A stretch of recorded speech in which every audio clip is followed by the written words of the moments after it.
자, 무언가를 하기 위해서 영혼까지 끌어모으는 사람들을 영끌족이라고 합니다. 자, 부동산에서 영끌족은 가지고 있는 자본은 물론이고 받을 수 있는 모든 대출을 받아서 주택을 구매하죠. 특히 최근 몇 년간 주택시장에 이러한 영끌족들이 엄청나게 많아졌습니다. 집값이 고공행진을 하기도 했고요. 언론을 보고 있으면 이때 아니면 집을 못 살 것 같은 분위기였거든요. 자, 그런데 이제는 이러한 영끌족들이 위험하다는 이야기가 계속해서 나오고 있는데요. 영끌족들이 왜 위험한지, 그리고 만약 내가 영끌족이라면 어떻게 해야 하는지 뱅크몰TV에서 알려드릴게요.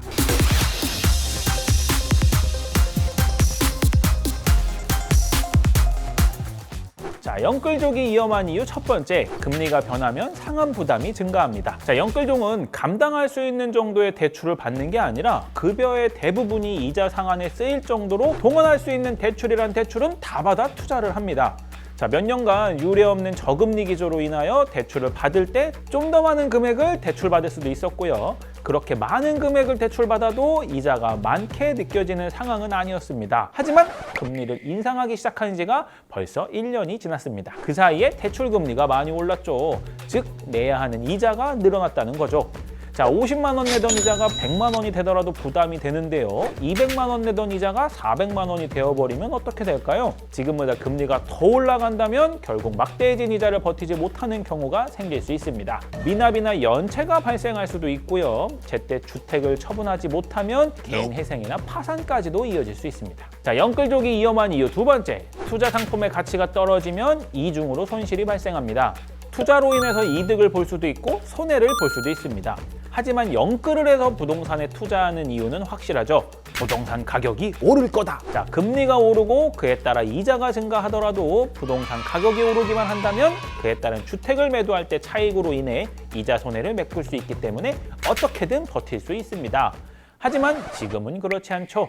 자, 전체적으로 거래량도 줄고 팔려고 해도 집이 팔리지 않고 집을 사려고 하는 수요 자체가 줄어든 상황입니다. 즉, 집값이 조정을 받는 시기인 거죠.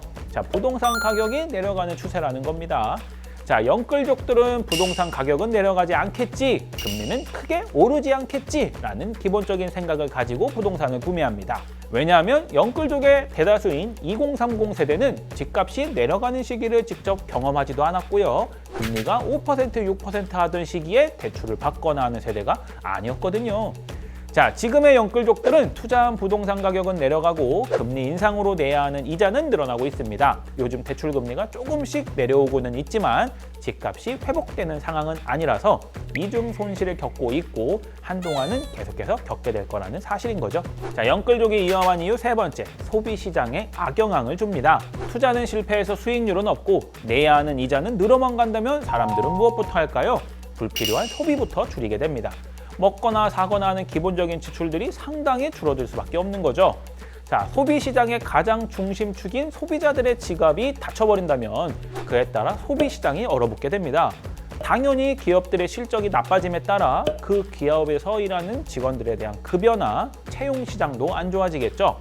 그럼 소득이 늘어나지 않으니 지갑을 열 수가 없게 되고 또 소비 시장은 얼어붙는 안 좋은 현상이 계속 되풀이 되게 됩니다. 이처럼 영끌족 개인의 문제가 아니라 국가 전체에 영향을 미치게 되는 거죠. 자, 영끌족이 위험한 이유를 세 가지 정도로 알려드렸는데요. 뭐가 위험한지는 알겠는데 이미 영끌족이 되었다니까 어떻게 대처를 해야 할까요? 첫 번째, 내 부채 파악하기.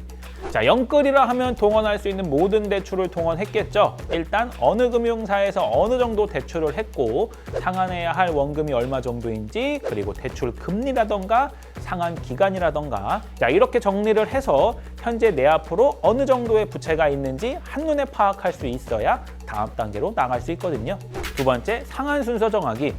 1순위로는 연체가 발생하고 있는 대출 상품을 가장 먼저 상환해야 합니다.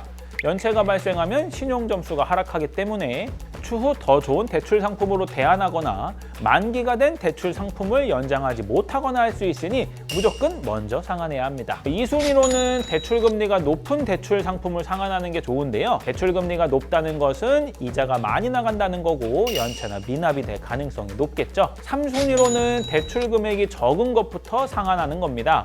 대출 금액이 적은 것부터 상환해서 총 부채 건수를 줄이는 것이 향후 다른 대출 상품으로 대안하거나 경우에 따라 새로운 대출을 할 때 대출 심사에서 유리하기 때문에 부채 건수를 줄이는 것은 중요합니다. 세 번째, 부채 관리하기. 시장의 대출 상품 금리를 주기적으로 체크해서 현재 쓰고 있는 상품보다 낮은 금리의 상품이 있으면 대환 대출을 하는 게 좋고요. 여러 금융기관에 대출이 나누어져 있다면 한 금융사로 묶어서 통합 관리하는 게 좋습니다. 신용점수가 올랐거나 소득이 증가했다면 금리 인하권을 적극적으로 사용해서 사용 중인 금리를 낮추는 것도 좋습니다.